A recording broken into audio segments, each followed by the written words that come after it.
안녕하십니까. 오늘은 일본 사카이미나토를 좀 소개를 드리려고 합니다. 사카이미나토 같은 경우는 물론 굉장히 작은 도시이긴 하지만 한국인들도 많이 가는 곳으로 알려져 있죠.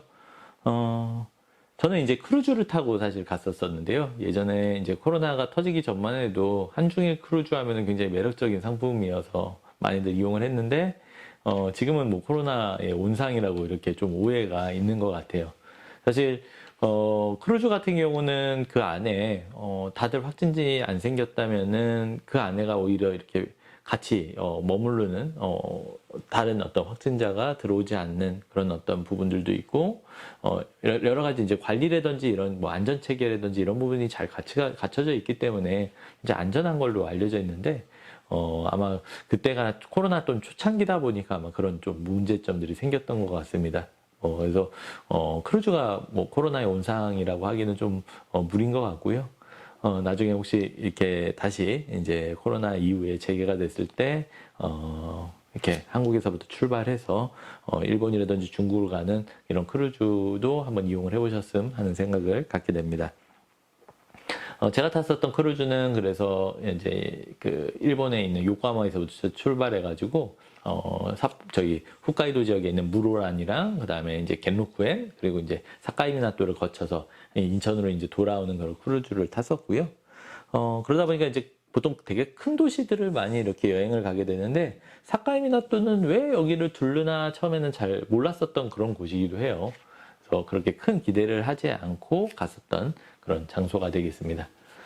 근데 이제 나중에 봤더니 사카이미나토는 정말 유명한 만화가의 고향이더라고요. 미즈키 시게루라고 하는 만화가고요. 이 미즈키 시게루 같은 경우는 요괴 만화, 이 키타로의 게게게 같은 요괴 만화를 그린 걸로 유명하고, 요괴라고 해서 굉장히 무서운 요괴가 아니라 약간 이렇게 눈깔 모양의 되게 이쁜 귀여운 그런 요괴를 그린 걸로 알려져 있습니다. 미즈키 시게루는 이제 얼마 전에 이제 돌아가셨는데 굉장히 그 전쟁을 반대하는 반전 만화를 많이 그린 걸로도 알려져 있고, 일본인들뿐만 아니라 전 세계적으로도 굉장히 존경을 받는 만화가로 알려져 있습니다. 어찌됐건 그 미즈키 시게루가 태어났던 고향에 시게루 로드라고 하는 작은 거리를 만들었고요.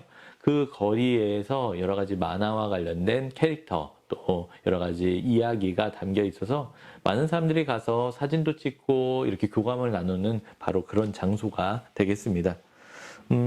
정말 재밌는 거는 미즈키 시게루 같은 경우가 그렸던 그 만화의 여러 가지 그 캐릭터들이 정말 많이 볼 수가 있는 곳이에요. 그러니까 저녁에서 예를 들어서 그 딱 시게루로드에 도착하자마자 거기에 있는 기차역이라든지 버스를 타는 터미널이 보이게 되는데, 거기에 이미 여러 가지 그 기차라든지 버스가 다 그런 만화가 랩핑이 돼가지고 눈깔 요괴가 랩핑이 돼서 이렇게 돌아다니는 것들을 볼 수가 있습니다. 그리고 특히 시게루로드에 딱 들어가는 순간 정말 많은 동상, 그 만화 동상들이, 캐릭터들의 동상이 쫙 펼쳐져 있게 되는데, 우린 뭐 동상 하면 되게 클 것 같지만 동상이 되게 작아요. 한 이 정도? 제 키의 한 3분의 1 정도 되는, 조그만 거는 오히려 한 4분의 1, 5분의 1 되는 그런 조그만한 동상들이 그 길 전역에 굉장히 쫙 이렇게 펼쳐져 있어서 그런 동상 하나하나 보는 것도 굉장히 큰 즐거움이 됩니다. 특히 이런 동상들을 보게 되는 것뿐만 아니라 중간중간에 이제 가로등이라든지, 가로등도 이제 눈깔의 모습을 이렇게 보여지고 있고, 픽토그램, 화장실에 있는 픽토그램이라든지, 또 아니면은 이렇게 의자라든지 이런 것들이 다 캐릭터 모습들을 이렇게 볼 수가 있었던 바로 그런 장소가 되겠습니다. 이런 부분들을 이제 돌아다닐 때는 보통 이제 스탬프 투어라고 하죠. 스탬프를 다 찍고 이렇게 돌아다니면서 그런 것들을 미션을 한번 수행하고 내가 어떠한 캐릭터들을 다 볼 수 있는지 같은 것들을 찾아나가는 즐거움이 있는 곳이어서 많은 사람들이 이런 캐릭터들을 보기 위한 어떤 스탬프 투어들도 하는 것을 보게 됐습니다. 제가 되게 재밌었던 것 중에 하나는 굉장히 많은 부분들을 이 캐릭터를 가지고 활용한다라는 측면들을 볼 수가 있고, 바로 그게 우리가 흔히 얘기하는 하나의 자원을 가지고 다양하게 활용된다는 원소스 멀티 유즈, OSMU를 잘 표현을 했던 그런 사례라고 생각해요. 그래서 그런 캐릭터의 모습을 가지고 아까 그런 말씀드렸던 여러 가지 이야기거리라든지, 뭐, 그 다음에 그런 어떤 그 캐릭터 동상, 뭐, 가로등 이런 것들을 이제 만들기도 하고, 그거 이외에도 뭐, 여러 가지 기념품 같은 것들, 소품 같은 것들, 이런 것들을 다 그런 캐릭터를 이용해서 많이 만드는 것들을 볼 수가 있습니다. 특히 굉장히 저는 재밌었던 게, 이러한 여러 가지 우리가 하나의 만화를 소재로 한 마을이나 어떤 지역을 갔을 때는 정적인 역할, 시설에 대한 것들만 이렇게 만들어내는 것들을 볼 수가 있는데, 동적인 것들, 아까 말씀드렸던 기차나 버스뿐만 아니라 택시 같은 경우도요, 누가 택시라고 얘기를 하지 않아도 그 지역에 택시를 알 수 있는 어떤 택시가 돌아다닙니다. 바로 사진에서 보시듯이 택시 위에 눈깔이 이렇게 딱 표시가 되어 있는데 누가 봐도 이건 택시인 거죠. 그래서 그런 모습들을 이 지역의 전역이 하나로서 이렇게 구성이 되는 것들을 볼 수가 있습니다. 그리고 또 한편으로는 이렇게 캐릭터 모양의 인형들, 사람이 탈을 쓰고 이렇게 다니는 인형들이 계속 왔다 갔다 하는 것들을 볼 수가 있는데, 그걸 통해 가지고도 이 지역이 그냥 동상만 있는 그런 지역이 아니라 굉장히 이렇게 다양하게 동적으로도 연결이 돼 있구나라는 것들을 볼 수 있었던 바로 그런 매력이 있었던 곳이 되겠습니다.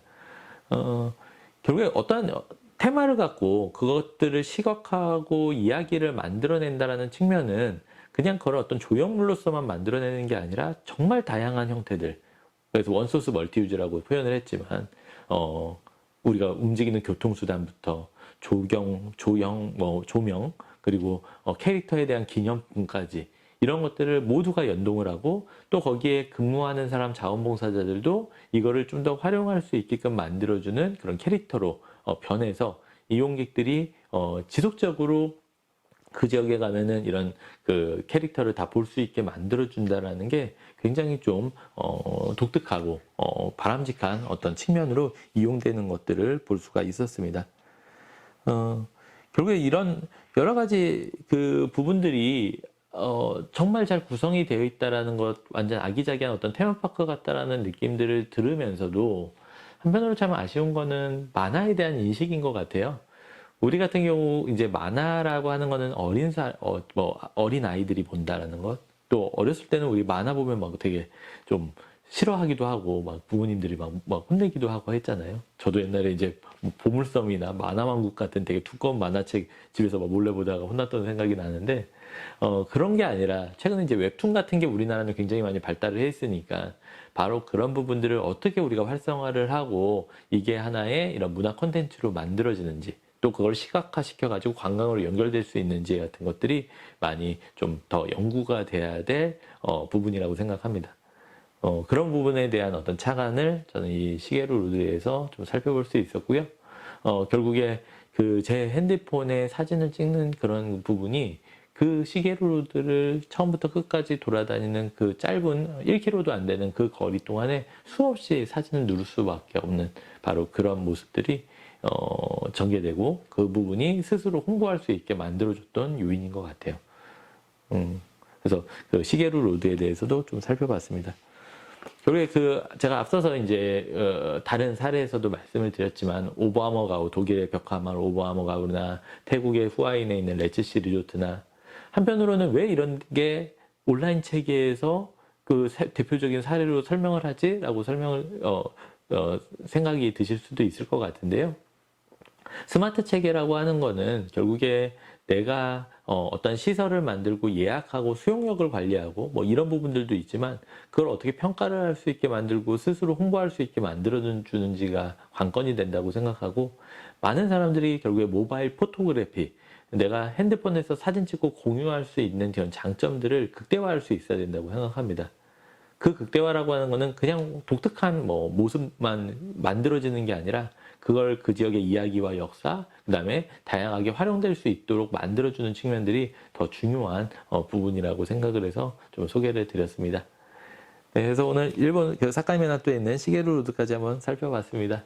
네, 이만 오늘은 마치도록 하겠습니다. 네, 감사합니다.